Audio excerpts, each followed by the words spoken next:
প্রথমে শহীদ পরিবারের সবাইকে আন্তরিকভাবে প্রণাম জানাই।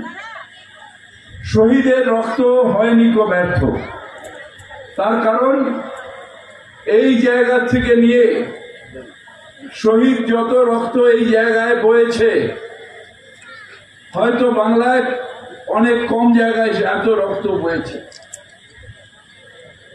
একবার চাষিদের ওপর অত্যাচার, তারপরে তার প্রতিবাদ করায় যারা যারা সামিল হয়েছিলেন সেই সব তৃণমূল কংগ্রেস কর্মীদের ওপর অত্যাচার, তাদের খুন করা হয়েছে।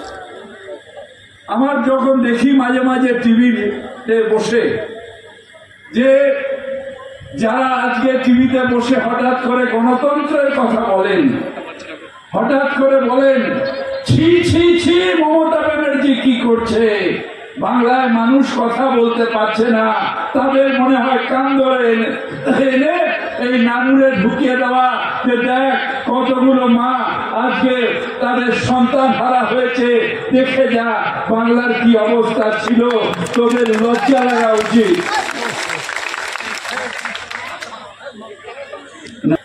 বিভিন্ন প্রান্তে 50,000-এর উপরে মানুষ প্রাণ দিয়েছে। আমি একজনকেও সমর্থন করি না, একজন যদি মারা যায় অত্যন্ত দুঃখের, তার জন্য সিবিআই ইডি সব নিয়েছে, হাইকোর্ট, একটা বিরাট ব্যাপার হয়ে যাচ্ছে। আর যখন নানু থেকে আরম্ভ করে 21শে জুলাই যখন তখনকার যুব কংগ্রেস এবং এখন তৃণমূল কংগ্রেস তাদের যখন প্রাণ গেল, তখন বিচারের বাণী নীরবে নিভৃতে কাঁদছিল। তখন সিপিএম এর বিরুদ্ধে কথা বলার ক্ষমতা না বিচারের বাণী ছিল, না পুলিশের ছিল, না কারোর ছিল। বিচারের বাণী পায়নি, আজকে এরা পেয়েছে। যখন বাংলা থেকে আপনারা সিপিএম কে তাড়িয়ে বিধানসভায় শূন্য করে দিয়েছেন, সেই জন্য বললাম শহীদের রক্ত হয়নি কো ব্যর্থ, শহীদের রক্ত হয়নি কো ব্যর্থ। সিপিএমকে আপনারা শূন্য করে দিয়েছেন। এই জায়গায় কত রক্ত ভেসেছে, কত রক্ত, কত মায়ের কান্নায় এই জায়গা ভিজেছে। তাই এই পুরো আপনাদের সকলকে প্রণাম করি। আপনারা ছিলেন বলেই আমাদের সেই লড়াই সফল হয়েছে, মমতা ব্যানার্জির সেই লড়াই সফল হয়েছে। আজকেও বাঙালিদের ওপরে অত্যাচার হচ্ছে সারা ভারতবর্ষ জুড়ে। যেখানে যেখানে বাঙালিরা আছে, সেই বাংলার মানুষ আছে, সেইখানে বেঁচে বেঁচে এখন শুধু হত্যাকারীদের রূপটা পাল্টে গেছে। এখন যারা করছেন তারা হচ্ছেন, আজকে বলছেন বাঙালি আর অবাঙালির ভেদ করার চেষ্টা করছে, কিন্তু আমরা এটা বিশ্বাস করি না। আমরা বিশ্বাস করি আমরা বাংলায় সবাই মিলে একসাথে থাকবো। পদযাত্রা করবেন আমাদের কবিগুরু রবীন্দ্রনাথ ঠাকুর, যিনি বলেছিলেন বাংলার মাটি, বাংলার জল, বাংলার বায়ু, বাংলার স্থল পূর্ণ হোক, পূর্ণ হোক, পূর্ণ হোক হে ভগবান।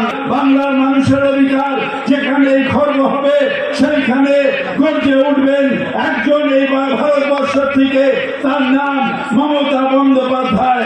মমতা বন্দ্যোপাধ্যায় বাংলায় দিদির নাম মমতা বন্দ্যোপাধ্যায় হলে ভাইয়ের নাম সিরাজ হাকিম হয়। তারা জানে না যে নজরুলের ভাষায় আমরা বিশ্বাস করি হিন্দু নরা মুসলমানের জিজ্ঞাসে কঞ্জন, কান্ডারি বলে ডুবিছে মানুষ সন্তান মোর মার, সেই কান্ডারির নাম মমতা বন্দ্যোপাধ্যায়। তাই আমরা বাংলাদেশি, আমরা বাংলার মানুষ, আমাদের কারুকার্যে আমাদের যে কাজ, সেই কাজে হয়তো তাজমহল আমাদের এখানকার মানুষ তৈরি করেছে, তাই আমাদের নিয়ে যাওয়া হয় ভাই বড় রাজমিস্ত্রি হিসেবে, অনেক কিছু হিসেবে নিয়ে যাওয়া হয়। সেই কাজ ভারতবর্ষ অন্য কেউ করতে পারে না। আর ওখানে গিয়ে আমাদের ছেলেপুলে, আমাদের বাচ্চা, তাদের জল বন্ধ করো, লাইট বন্ধ করো। এই বাংলার উপর অত্যাচার মানছি না, মানব না। সিপিএম অত্যাচার করেছো, আমাদের রক্ত নিয়েছো, আজকে নিশ্চিত একদম জিরো হয়ে গেছো। বিজেপি তোমাকেও বলে রাখি, তুমি অত্যাচার করছো বাংলার ওপরে। এই বাংলা যে আজকে সুভাষচন্দ্র বোসকে জন্ম দিয়েছে, যে মাতঙ্গিনী হাজরাকে জন্ম দিয়েছে, যে বিনয় বাদল দীনেশকে জন্ম দিয়েছে, যে আমাদের মাস্টারদা সূর্য সেনকে জন্ম দিয়েছে, হাজার হাজার স্বাধীনতা সংগ্রামীকে জন্ম দিয়েছে, এই বাংলা ভয় পেতে জানে না, এই বাংলা মাথা নত করতে জানে না, এই বাংলা লড়তে জানে আর বলে লড়বো লড়বো লড়বো। যতদিন না ভারতবর্ষ থেকে বিজেপিকে সরাবো ততদিন লড়বো আর বলবো মমতা ব্যানার্জি এগিয়ে চলো, আমরা তোমার সাথে আছি, আমরা তোমার সাথে আছি, আমরা তোমার সাথে আছি। জয় হিন্দ, বন্দে মাতরম। তৃণমূল বর্তমানে মুখ্যমন্ত্রী মমতা বন্দ্যোপাধ্যায়ের সঙ্গে আমিও কিন্তু বাসাপাড়ায় এসেছিলাম। সেদিন আমিও কিন্তু হাসপাতালে গেছিলাম। যখন হাসপাতালে সারি সারি দেওয়া 11টা মৃতদেহ সাদা চাদরে মোড়া সেখানে রাখা ছিল, আমি এখানে একটাই কথা এখানে বলতে এসেছি, শহীদ স্মরণে তৃণমূল কংগ্রেস যেটা করে ভারতবর্ষের কোন রাজনৈতিক দল করে না। শহীদ স্মরণে মমতা বন্দ্যোপাধ্যায় যেটা করেন ভারতবর্ষের কোন নেতা বা নেত্রী করেন না, সেটা 21শে জুলাই হোক বা 27শে জুলাই হোক।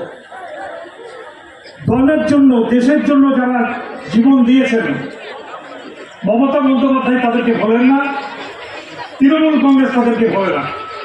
আপনাদের জন্য শহীদদের প্রতি সম্মান জানাতে মাননীয় মন্ত্রী ফিরহাদ হাকিম মহাশয় এখানে এসছেন।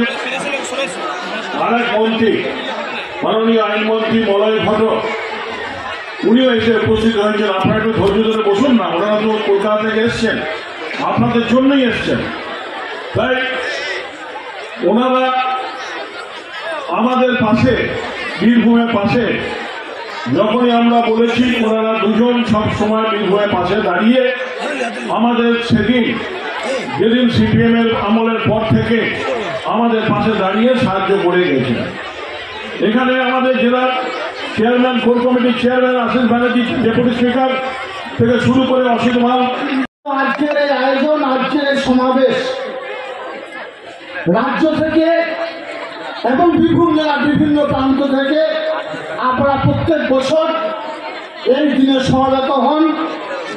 সেই শহীদদের যাদের বামফ্রন্টের হামলাদেরা নিষ্ঠুর ভাবে, নির্মম ভাবে খুঁচিয়ে খুঁচিয়ে হত্যা করেছিল, সেই শহীদদের প্রতি শ্রদ্ধার্ঘ জানাই এবং তাদের আত্মার শান্তি কামনা করি। উপরওয়ালা তাদের জন্য, যারা মুসলিম ধর্মের বিশ্বাসী তাদের জন্য জান্নাতবাসী করেন এবং যারা হিন্দু ধর্ম বিশ্বাসী তারা যেন স্বর্গলাভ করেন, এই কামনা করি। আজকের এই মঞ্চে আমাদের মাননীয় মুখ্যমন্ত্রী মমতা বন্দ্যোপাধ্যায় তিনি যে দিশা দেখিয়েছিলেন, তিনি যে পথ দেখিয়েছিলেন, বাংলার মানুষকে স্বাধীন করার স্বপ্ন দেখিয়েছিলেন, সেই স্বপ্নের বিফল হয়ে আমাদের নানুদের 11 জন খেত মজুর মমতা বন্দ্যোপাধ্যায়ের চলার পথ এবং আদর্শকে অনুসরণ করে চলতে গিয়েছিলেন, যার জন্য তাদেরকে নিষ্ঠুর নির্মম ভাবে হত্যা করা হয়েছিল। তারপরেও এই নানুদের স্বাধীনতা ফিরিয়ে আনতে